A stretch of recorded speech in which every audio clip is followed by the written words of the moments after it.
Hello, VR students. I hope you're all doing well, staying happy, healthy, and safe. Okay, so final project time. I really enjoyed the last projects you guys did using Mozilla Hubs and Spoke. As a matter of fact, they were some of the most creative submissions you guys have made. They were awesome. Uh, the only downside is some of them, and some of you emailed me about this, your environments got so complex that they wouldn't load anymore. Yeah, that seems to be a inefficiency, we'll say, in hubs sometimes. And all of you turned in something that could be loaded, which is awesome. Some of them I couldn't view in the VR headset. I had to view them on screen, but I was able to view everything. So I was either walking around them like an FPS kind of game, or I was actually walking around them in the headset. Either way, whether or not yours loaded in the headset, still had fun in every single one of them. They were great. You guys were super creative. So for your final project, I actually like to stick with working with Mozilla Hubs and Spoke, but add a little something extra on top of it. So we talked a little bit earlier about when we were more in person about working with modeling environments. And so you did some environment modeling in Unity by taking some of the environmental primitives like the cubes, stretching them out and texturing them and those kind of things to make a world. And you did a little bit of this as well in your previous assignment with hubs, where you use some of the architectural elements that are built into Spoke to make buildings and rooms and those kind of things. Today we're going to make one of our own using a free tool, the web version of SketchUp. I actually have been using SketchUp for years. I really like it. It's not a super powerful CAD tool, but it does a whole heck of a lot of stuff with a very low barrier to entry. It's pretty easy to learn. And up until recently, I've been using it just on the desktop. So I've still got the old free desktop version and absolutely love it. The desktop version, you can do a free trial now, but it's a pay product. Their web version, however, appears to have almost all of the functions of the old free one. Not everything, and we'll probably bump into some walls, so to speak, when we're doing our model. Um, but yeah, it has a lot of those same features, and it's free and runs in your web browser, so you don't really have to install anything. So if you just go to apps, or rather app.sketchup.com, it'll load this page. It's going to ask you to log in, but if you have a Google account already, you can use that, or you can make a free account with Trimble, the company that now does SketchUp. So this is what you'll see. What you'll want to do is create a new environment. I use SketchUp for both VR stuff, and really I use it more for 3D printing, but I use it for both. Most of what I use SketchUp for ends up being 3D printing, and when I do that, I typically work in millimeters. For VR stuff, I tend to work in meters, unless I'm like building something that has measurements already defined in feet and inches. Like I'm building a housing or something to 3D print for some part, I'll use this. But typically, it's one of these two. Since we're working in a situation where we want to build something for VR or like some architecture, let's just go with meters. So we select that and we wait. There we go. Okay, cool. So this is remarkably similar to the desktop version of SketchUp. Every version of SketchUp, every new version of SketchUp has a new person. I don't know if they model these off of actual people or not, but yeah, it's kind of cool that whenever you see another person, it's like, this is a different version of SketchUp than I'm used to using. Okay, so let's get started. A couple things you'll want to know. The middle mouse button is your friend. If you click it and hold it, it rotates the world. If you scroll in and out, it zooms in, it zooms out. Not real surprising. If you select geometry, you can use these tools here to transform it. So this is your translational transformation, so you can scoot the geometry however you want. We've got our rotate tool.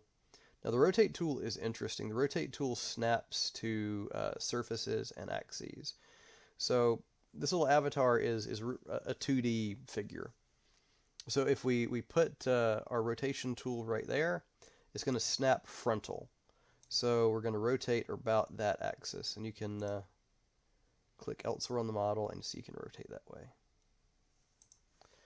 To undo things, Control Z works, same as on your desktop. Now if we position this just right, there we go. We can now rotate. Well, it's always frontally oriented to us, so that is a useless example. Let's get rid of our person here. So let's just draw something very, very simple to start with. Let's make a cube-like thing. So notice what I clicked over here was this guy. This will draw cubes. You can also draw curves, circles. You can add 3D text, but we're just going to draw a square-ish thing. Another thing to notice is down here, see, it gives you the dimensions. So once you draw something out, you can click and you can go down here and be like, let's back that out. Oops. And let's do 3 meters by 3 meters. Boom. Now that doesn't look like a square. Now keep in mind we're looking at this on a perspective plane. There's a ground plane here and we're looking at it from an angle. So if we look at it straight up and down, yeah, that is definitely square. Let's go back. It's usually better to work at a little bit of an oblique angle when you're working in 3D. We're going to do some 2D stuff that we're going to make 3D in a minute, and that's a different story. So if we wanted to turn this into a cube, we can extrude it, three-dimensionally stretch it out in space. And there is a push-pull option right here. If we click that, by default it's going to select this one. It's the one I've already selected. We can go over here and notice when our mouse goes over that shape, it highlights. Well, now we can pull it up. Ah, that's kind of cool, right? So now we've made something that is a three-dimensional shape. So taken a 2D sketch and pulled it into the third dimension. Now this will be a good place for us to demonstrate the different ways you can rotate things with the rotate tool.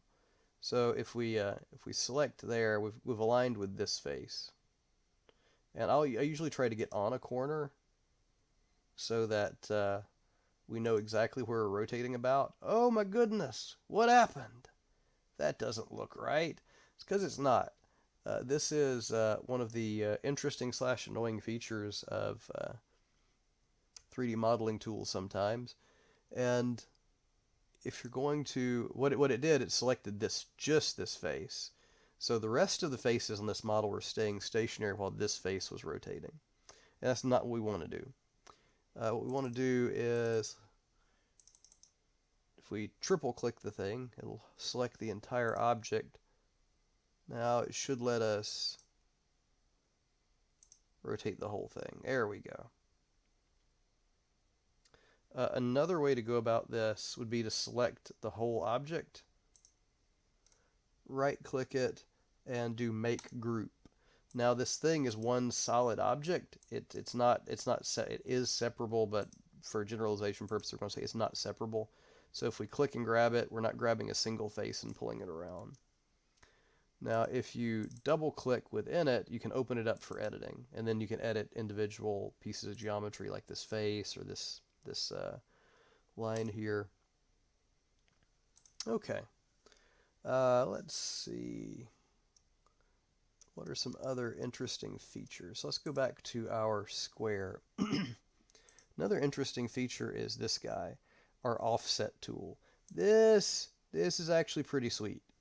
So let's say you wanted to not have a square or a filled-in square, but say a square sort of outline. So you want something that has a little bit of thickness to it, but has an empty part in the middle. You can click in here and actually drag another square, and suddenly these are different polygons. And you could select the middle and delete it out. Now you have a frame sort of shape. So it's kind of cool. We're going to be using that momentarily. Okay. So one of the things I want you guys to do is, for your final project, is to go to the magical internet, not the regular internet, the magical one, and look for floor plans. They could be from television shows or movies or books or whatever. We're going to do TV floor plans. There we are. And you're going to get a ton of stuff. Now, I'm not saying do TV floor plans. Matter of fact, I encourage you not to. Don't copy me. Do something new. And definitely don't do this one, since I'm going to show you what to do with it. Let's look at this. This is yeah, the Big Bang's apartment floor plan. So let's save this image. And yeah, I actually saved this earlier today. So select that, and yeah, we want to replace it. Okay. So now let's go back to SketchUp. And what we can do is we can go up here to the top, and there's 4 buttons for us to click on. One is Save, one is this weird little folder, one says Untitled, and one implies that there's another menu. So if we click this, it just takes us back here. We don't want to be here. If you click this one, this is going to ask you to save your project, and gives you a place to save it. So we're going to call this 447 test and save. Oh, by the way, if you haven't noticed, I'm not really going to do any editing on this video. This is going to happen like in real time as it's going down. And now notice where it said save before, now it just says saved, and it's grayed out. So as you're working, you can periodically click save, and it'll save your progress. This guy. So notice there are no file edit drop downs here, but there is a folder that, to me, looking at that, implies opening something. Well, this is your file menu. So what we want to do is we want to insert something from our local hard drive. It'll give you this. You can import things from Trimble Connect if you're using that. We're just going to be working with our computer. And we wait. There we go. And here is our floor plan. And we want to import it as an image. Okay, there we go. And just like most web apps, they're sometimes a little bit laggy. Okay, cool. So here is our floor plan. Let's actually select this guy and scale it on up a bit. Let's actually make it fairly large. Okay, cool. Let's rotate this. We're kind of looking down on it. Yeah, this is one of the circumstances where we're looking at it in almost a 2D view is going to be beneficial. Okay, what we want to do is we want to take this floor plan and draw a sketch of the inner walls. For our purposes, our player's not going to leave the virtual apartment, so we're interested in drawing what the player is going to be seeing inside the apartment. And you can see these dark areas, these black lines here. These represent the exterior and some interior walls of the apartment. So how we want to get started is we want to use our line drawing tool, this guy right over here. So we're going to click on that, and first we're going to zoom in. Let's pick a corner to start with. This is as good as any. Now, to zoom in, you scroll in and you scroll out. To rotate the scene, if I haven't said this already, you click your middle scroll wheel or your middle mouse button and drag it around. This rotates your view. Okay, so we're gonna zoom in and we're gonna start at this corner, and we're just gonna draw a line. It's usually pretty easy. Just click, and especially if the features you're drawing to are oriented with our axes, like that line right there, very obviously oriented with one of our axes. So it just draws us a nice, pretty straight line. Now, sometimes when you get to small features, you'll notice that the little indicator is like jumping a little bit. That's because it locks or snaps to grid, and it snaps to grid based on how zoomed in you are. So that's about as close as I can get that line to that corner if I'm zoomed out. So I might need to actually zoom in to really nail that corner. And sometimes you're going to need to do that. For most of your features, we're not terribly concerned with being like completely dead on. For some of your applications, especially if you're doing like true to life architectural walkthroughs, you're going to want to get as close as possible. But for our purposes here, we're not really striving for centimeter level accuracy. Especially since I kind of want to do this, don't want to waste all of your time. Well, this is not wasting your time. I don't want to bore you. There's a difference. There are things in life that are boring that are definitely not waste of time. And this is going to be one of them. Watching some dude click around drawing walls. And you see, I made a mistake there. I didn't go in quite far enough.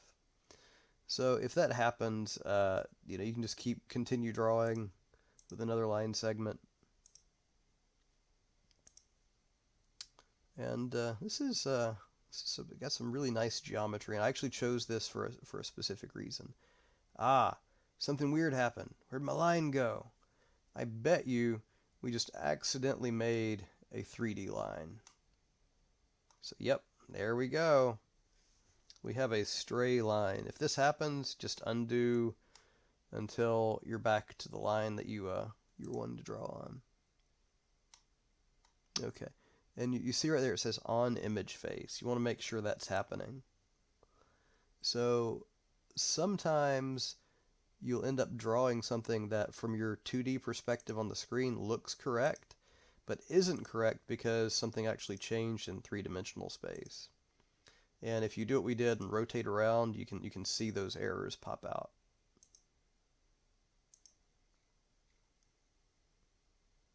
That is a funky closet.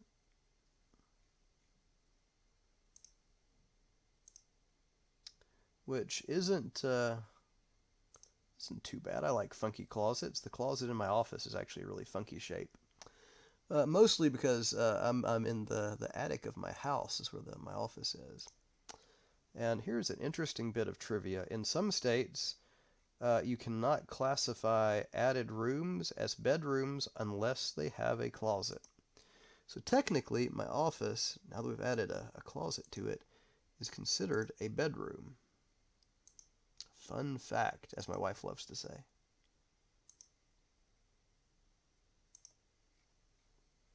Okay, we're going to skip over this window. That's a detail I don't care too much about, at least for demonstration purposes. Now, notice it actually wants to snap just a little bit off of this line. This means that that wall, when it was drawn in the image, was not on a perfect 45 relative to the image coordinates. So not on a perfect 45-degree offset. And that's okay. We don't have to be perfect. And frankly, if you measure your house, there's probably a fair amount of imperfection in it. An interesting thing is before we had to leave campus, I was making a model, like a true-to-life model of the room where we were having class.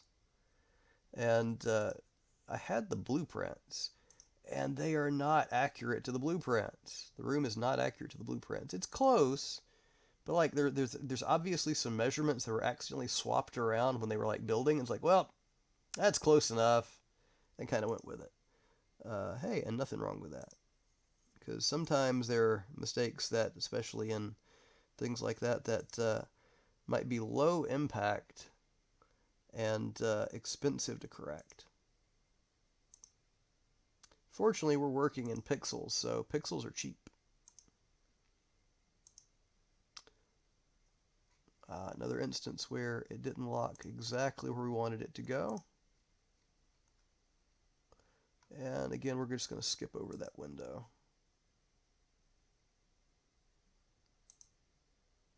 Just for brevity's sake.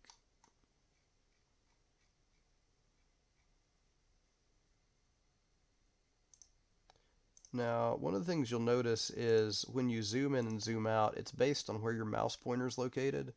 So the more you work with this, you'll sort of develop this sixth sense of where to click and zoom out in order to also translate yourself across the scene.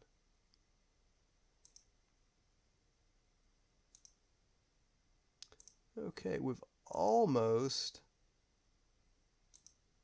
completed our room. We're very close now. How have you guys been? Hope you're all doing well. None of you guys come to office hours. It's always the data science students, and frankly, data science is a pretty hard class. So it doesn't surprise me too much that the majority of my office hours is working with data science students. But hey, I wonder how you guys are doing too. I do hope you all are actually staying healthy and safe. Because frankly, there's not a glut of VR developers out there. So, having a little bit of skill in the practice, makes you a pretty valuable asset. Okay, here we go. So click, and something magical's about to happen. We're going to finish it. Wait, something went wrong. What went wrong, Dr. Jones? Well, when you finish drawing a polygon, a planar polygon rather, in Google SketchUp, or I guess Trimble SketchUp, just SketchUp, it auto-fills in the polygon. And notice, the polygon did not auto-fill. To give you an idea, let's say we go over here and we just draw this shape. When it completed, it filled in that polygon. That didn't happen when we finished this, because here's where we started, and we're back there again. That means that there is some anomaly in our model that we need to fix. If this happens, what you're going to want to do is, one, look at it in 3D. So if we rotate, uh-oh, look at that. We have several places where we accidentally drew lines that were off the image surface. But from our view, looking at it like that, this guy looks normal. And if we get back over here, suddenly that line looks normal. If we look at this line from this point of view, it looks normal. So the 2D view of the three-dimensional geometry looks right. But when you look at it in 3D, you see that there are errors. So if this happens, you have to go back and correct these guys. Fortunately, this is a fairly easy fix. So let's delete that line.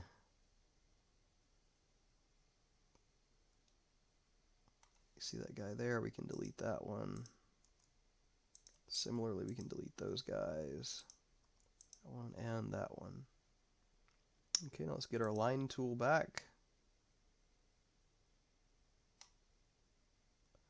Oop, there's one below the surface as well.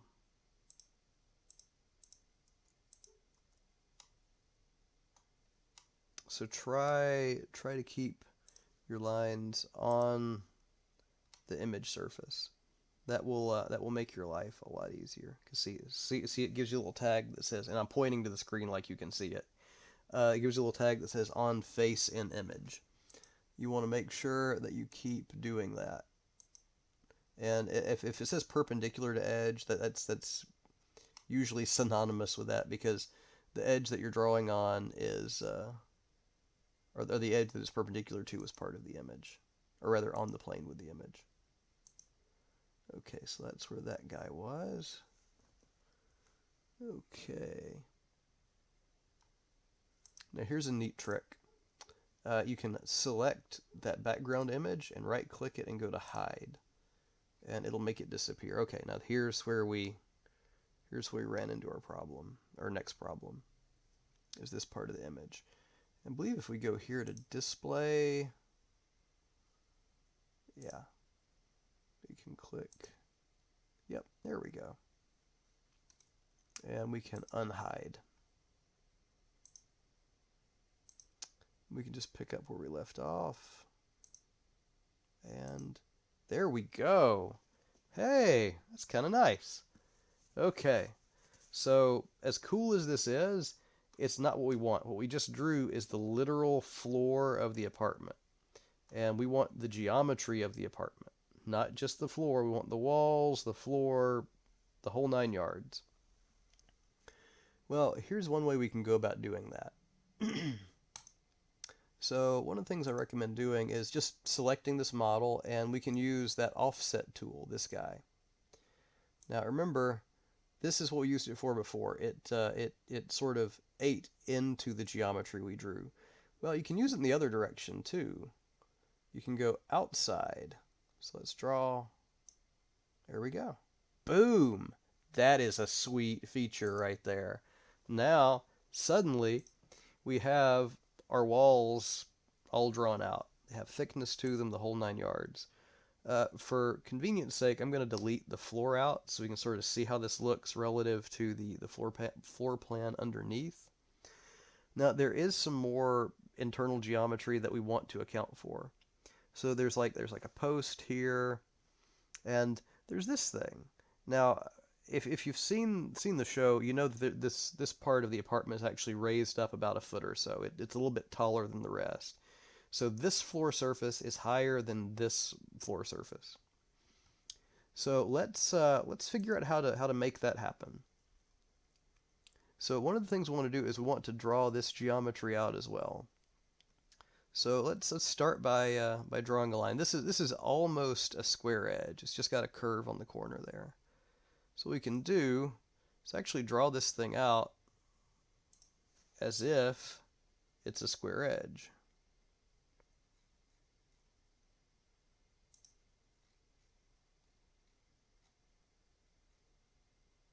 There we go. Okay, and again, when you complete a polygon, it fills it in. Let's just go ahead and get rid of that so we don't have to look at it. And get rid of this so we can actually see underneath. Now what we want to do is accommodate this edge right here, this curved edge. There's a couple ways to go about that. This is one way to do it. Find where it starts diverging from the straightways. So right here, that's about where that curve is starting. And draw a line 90 degrees offset. And it's easy to do that in SketchUp because it locks to 90s and 45s and those kind of things. Okay, so right about there is where it starts diverging on this side. Okay, now we can use this tool. And honestly, I can't remember which one of these is the best one to use for our purposes. That one. Okay, yeah, that's actually perfect. Let me explain this a bit. Okay, so when we drew it out like this ends up defining what would be the center of a circle, where that's an arc. So with this tool, now there's several arc drawing tools. This is the first one at the top. We can click at the center of what would be our circle. And then the first point of our arc, and then the second point of our arc. When we click, it completes that polygon. So now we can delete all of our extra lines, and boom, we have an outline of where the floor level changes. Now notice we also have this pillar right here. Let's just draw that in.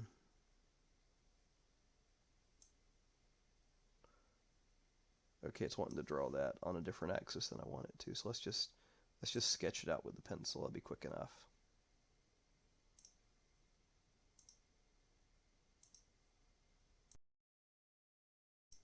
Okay, cool. Now, one of the things we're going to need to do is actually make this a polygon, the upper floor a polygon, and the lower floor also a polygon. Well, it turns out that's really, really easy in SketchUp. If you complete any edge on a filled polygon, it will refill it for you. So we can just pick, we can just pick this corner here. We can click this edge and then click this other edge, and we just draw a redundant line, and absolutely nothing will happen, because that's how this works.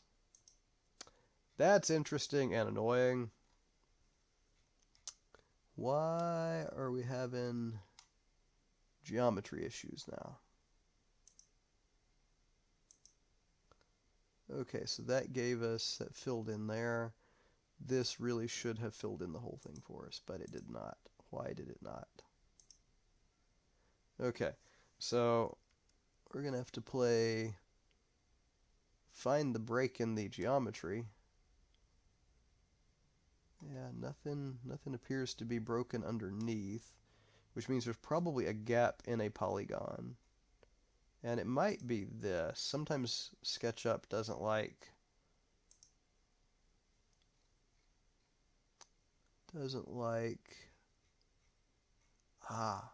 there it is. A stray little line. Sort of the opposite of Bob Ross's happy little bush. The unhappy stray line. Getting rid of that. Now, yeah, SketchUp is a little bit ticky about stray geometry. So now we can complete any line segment on this and it will autofill in. Why do we want it to autofill in? Here's why. So we can use that extrude feature. Okay, so I'll show you a couple tricks. So if we zoom in and we click inside the wall, it highlights that continuous polygon, so everything contained within it. Now we can use our push-pull feature, our extrude, and click on that and literally drag it into 3D space. How cool is that? Pretty darn cool, right? Okay, so that's neat. Now what can we do to get this? Because this part right here is a column, and that column goes up to the ceiling in the room. So what do we need to do to make that work? Well, we can take notice when you move your extrude tool over things, it tries to highlight the polygon that it thinks you want to access. So, darn it, Dr. Jones, you didn't measure how far out you extruded these guys. How can I get them to match? Well, turns out it's easier than you think. If you highlight this polygon, you can extrude it out, but if you drag your little extruder over to something that's the height you want, it'll auto-lock, auto-snap to that height. Kind of neat, kind of neat. Now similarly, we can go down here and we can click on the part of the apartment that has the raised floor, and we can extrude it up a little bit. So now we've got 2 layers of floor in our apartment. Kind of cool. Now, you're probably noticing something, or maybe you're not, I don't know. Some of you might not be too observant. Nah, you're all great. You all picked up on this immediately. Why are some things blue and some are blue-gray and some things white-gray? Well, it's an excellent question. So, in computer graphics and in 3D modeling, polygons have forward and backward faces. In computer graphics, we don't want to render the backside of polygons because they're not facing the camera. So rear-facing polygons are indicated in blue, or this weird blue-gray color in SketchUp. Which means, if we actually rendered this in 3D, depending on what we were using, we would probably be able to see all of the white areas, but all the blue areas would be transparent because back-facing polygons hypothetically aren't facing cameras, so the cameras can't see them. So what you're going to want to do is highlight the blue areas and right-click them and click Reverse Faces. And so this is a pretty simple procedure. This is annoying, so I'm going to highlight. And be careful when doing this because sometimes you can highlight more stuff than you think. And reverse those faces. Similarly, let's highlight that guy. And reverse the faces. Yeah, it's looking good. Let's just zoom out. Yeah, I think we got all of our rear-facing polygons. Yeah, awesome. Okay. So now we've made this apartment, and in not too long. I mean, 34 minutes is what my clock is showing, and that was including me yammering a lot, like a whole lot. Okay, So now what we can do, we don't need the floor plan anymore. We can actually highlight that and delete it. Now to get this into Mozilla Spoke, it's got to be in a particular format. It's got to be in GLTF or GLB format. SketchUp is not going to give that to you.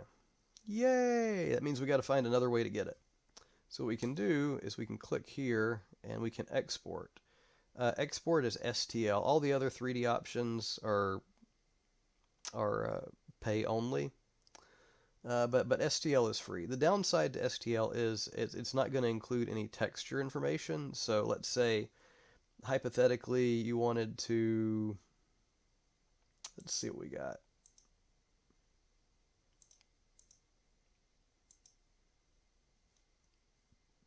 Yeah, let's say we click this, and we want to add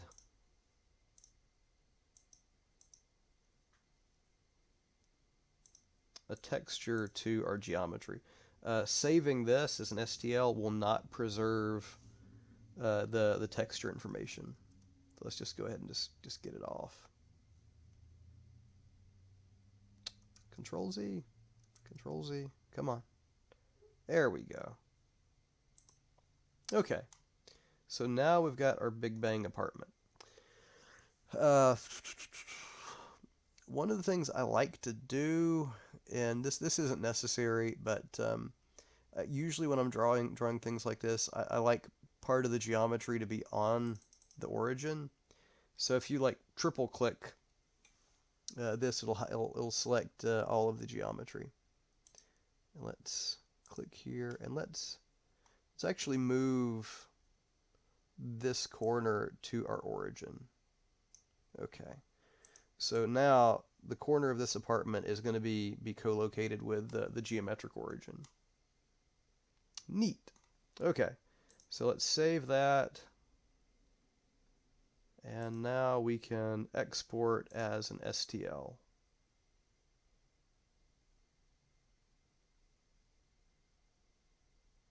Okay, and it just goes ahead and initiates the download.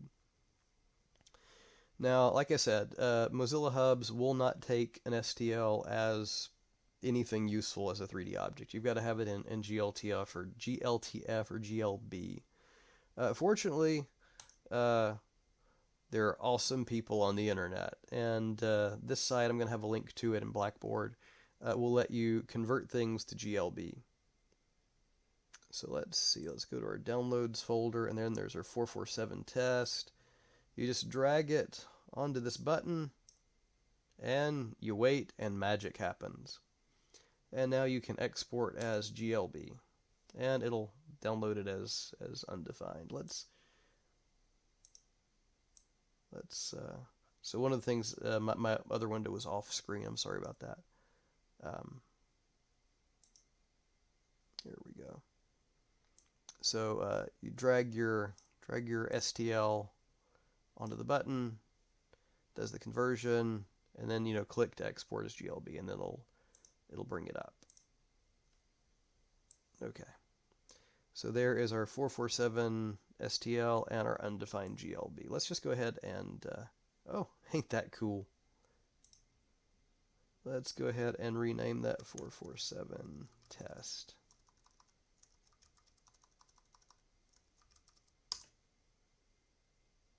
All right. Okay, we can drag that window back out, and let's go to our Mozilla Hubs Spoke editor. Let's make a new project, make an empty project. And it's loading. Okay, and then there's our little person dude. Okay, so let's just drag this up a little bit so we can have a better view. Let's see, video, image, audio, model. There we go. We want to import a model. So we can click here, and we can place the model. Let's put it right here. Okay.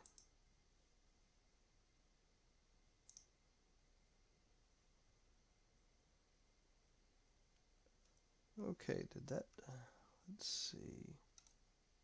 Did not mean to create two of those.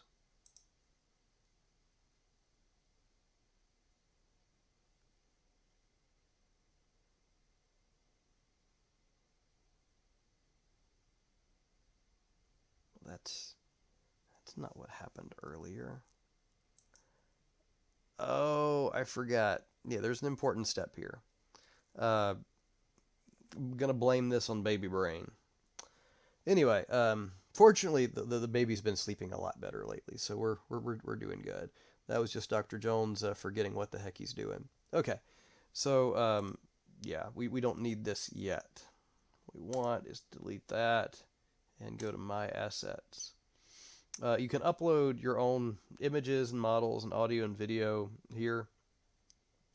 And you can see that I've already been playing around with this some, and with some other geometry as well. If you click Upload, you'll get this window. And you can select your 447 test GLB and open, and then it will begin to upload it.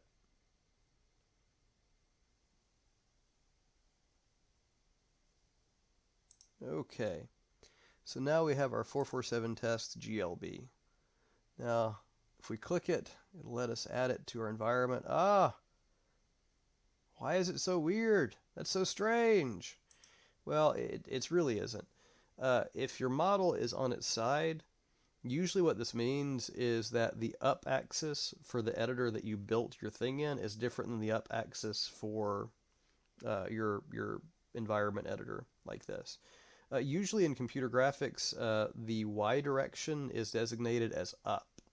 But in most other applications, especially like GIS and CAD and those kind of things, Z is your up direction. So what we need to do is actually rotate this guy. Is it 90? Nope. Negative 90. Negative 90 degrees. That's 902 degrees. My apologies. There we go. Okay, cool. And let's scale this up. I just ballparked everything when we're making this, so let's do it by a factor of 5. Factor of 5 is too big. Factor of 3. That looks about right. Okay. Cool, cool. Okay, so now we've got our geometry that we made in our environment. Now, one of the annoyances of going from STL to GLB is that you don't have any texture information. So this model that you're going to import isn't going to have any images on it, but that doesn't mean you can't decorate it. There are tons of other things we can search for. Like let's add my grandmother, when she was still with us, had this Persian style rug. Yeah, matter of fact, it looked almost identical to this. Let's add that. Now notice it is offset and at an angle. So also negative 90 degrees. And let's lift it up just a hair. Let's our Y. There we go. Just slightly off the surface of the floor. Give it a little bit of depth. And let's make it about 2.5 times as big. Yeah, that's nice. Nah, let's say this is a very grand rug. Let's make it, there we go, really big. So you can add 2D images to your environment to serve as like windows and rugs and those kind of things. And of course, you're going to want to stock this. Let's see, let's add a couch.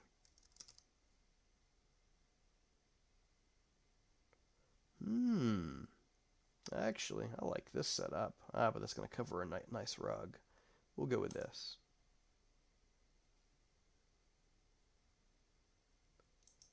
Okay, and we'll rotate that around our y-axis, and we'll make it a little bit bigger.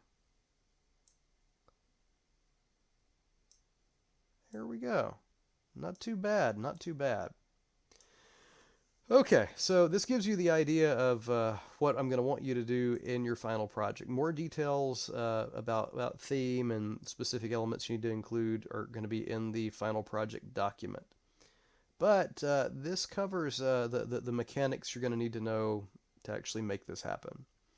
Okay, so I'm going to wrap this up right about there. Oh, and of course, same as before, don't forget to publish to hubs, and in your document describing your narrative, include a link to the hub's environment. Okay, so we're going to wrap it up right there. I hope you're all doing well. Again, staying happy, healthy, and safe, and washing your hands. And if you have any questions or need anything in the meantime, please let me know. Otherwise, I'll see you guys in cyberspace.